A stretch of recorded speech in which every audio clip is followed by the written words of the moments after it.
এরকম video first time করছি, সচরাচর কখনো করিনি। কেমন ভিডিও?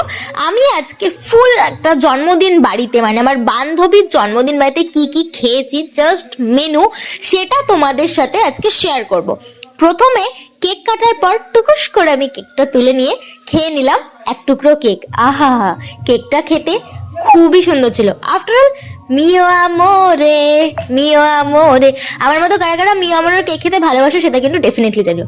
তারপরে চলে গেলাম একদম মেন কোর্সের দিকে। প্রথমেই পড়ে গেল পাতে চিকেন সাটে, তারপরে গরম গরম ধোয়া ওটা ভাত, বেগুনি আর ভেজ ডাল, এই তিনটেকে একসাথে মেখে খেতে কি ভালো লাগে। তারপরে পড়ে গেল মাটন কষা আর ফ্রাইড রাইস। এবার চাটনি, পাঁপড়, মিষ্টি, দই, পায়েস, সন্দেশের পালা। এগুলোর মধ্যে আমি একটাও খাই না, তাই আমি বন্ধুদের পাত থেকে তোমাদেরকে দেখিয়ে দিলাম। আর এই হচ্ছে আমাদের বার্থডে গার্লের প্ল্যাটার। এখানে আমরা সবাই ফান করছিলাম, ফটোশুট করছিলাম, এইসবই আর কি।